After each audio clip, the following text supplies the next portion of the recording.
आप देखते हैं कि यहां पर पोस्ट ऑफिस भी नहीं है।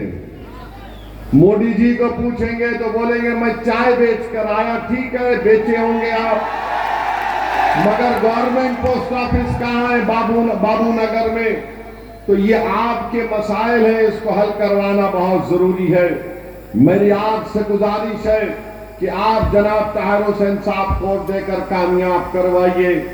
और आपको याद दिलाना चाहता हूं, अक्टूबर 2024 में एक जनाब विनोद रविंदर नेगी साहब, उनका वीडियो मुझे याद है कि वो जाकर जो अपना गरीब कारोबार करके बेच रहा था, उससे जाकर पूछ रहे थे कि तुम्हारा नाम बताओ, तुम क्या करते हो। अब वही रविंदर नेगी को पटपड़गंज से नरेंद्र मोदी की पार्टी ने उम्मीदवार बनाया। और वीडियो देखो, मोदी उसके पैर पड़ रहे हैं, मोदी उसके पैर पड़ रहे हैं। जो आकर आपका नाम पूछ रहा था, अबे अगर मेरी शादी हो गई तो मेरा नाम क्यों पूछ रहा है? तू बता, तू दरियाफ्ती करने आया किसी और चीज के लिए तो बता हमको।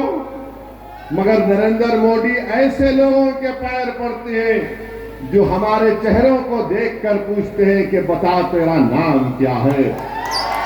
तो मोदी जी मालूम हुआ ऐसे लोगों को उनसे बड़ी मोहब्बत होती है। और मोदी जी बोलते हैं, प्यारे तूने बड़ा अच्छा काम किया, जाकर ओवैसी से पूछा तेरा नाम क्या है, मैं तेरे पैर पड़ता हूं। मेरे अजीज दोस्तों और बुजुर्गों, मैं आपको ये बताना चाह रहा हूं कि यहां पर बहुत से तकालीफ और मसाइल हैं, इसको हल करने की जरूरत है। केजरीवाल कभी भी आपका नेता ना कभी था ना कभी रहेगा, मेरी इस बात को याद रख लो आप। आज हम पर इल्जाम लगाते हैं मजलिस के लड़ने से, ताहिर के लड़ने से वोट कट जाएगा। हम पूछना चाहते हैं, क्या केजरीवाल ने आरएसएस के मोहन भागवत को खत क्यों लिखा? खत लिखकर क्या कहा उनसे? क्यों लिखा तुमने आरएसएस के लीडर को खत? अगर मैं वो खत लिखता तो सारी दुनिया में कोहराम मच जाता, आसमान सरों पर उठा लेते। मगर केजरीवाल खत लिखे तो जो हमको गाली देने वाले हो कह रहे ने उनके बड़े अब्बू हैं, उनको लिख सकते हैं। आप बताइए। और दिल्ली और जो 5 तारीख के दिन जो लोग झाड़ू को वोट देना चाह रहे, मैं तुमको एक पैगाम दे रहा हूं। पूरे भारत में कोविड के दौरान सबसे पहले आपको और मुझे बदनाम करने वाला कि हम सुपर स्प्रेडर हैं, तबलीगी जमात के खिलाफ केजरीवाल की सरकार ने लिखकर पुलिस में एफआईआर दर्ज करवाया था। उसके बाद मरकज बंद हुआ और यही केजरीवाल जब रोज शाम में कोविड के पेशेंट की लिस्ट आती तो उसमें अलहायदा सेक्शन था कि मरकज से इतने लोग इनके फैल रहे हैं। याद रखो, जो सबको बदनाम किया, तुमको मुझे सबको बदनाम किया, क्या वो तुम्हारे वोट का हकदार है? यकीनन आपके वोट का हकदार नहीं हो सकता। जिसने हमको सुपर स्प्रेडर बना दिया, जिसने हमको रुस्वा किया। और फिर याद रखिए, ये एफआईआर तुमने किया तो जब दंगा हुआ तुमने दंगाइयों के खिलाफ एफआईआर करा सकते थे ना। जब लॉ एंड ऑर्डर तुम्हारे पास नहीं है, अमित शाह के पास है, तो तुम एफआईआर तो करा सकते थे। बताओ कितने एफआईआर तुमने करवाए? कुछ नहीं करवाए। और फिर 10 साल से आम आदमी पार्टी की सत्ता, मुख्यमंत्री केजरीवाल, एमएलए उनका हाजी साहब एमएलए थे।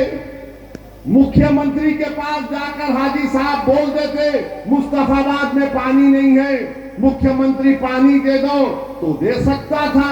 ना मुख्यमंत्री को मुस्तफाबाद से मोहब्बत है, ना हाजी साहब को उसकी फिक्र है। जो पार्टी सत्ता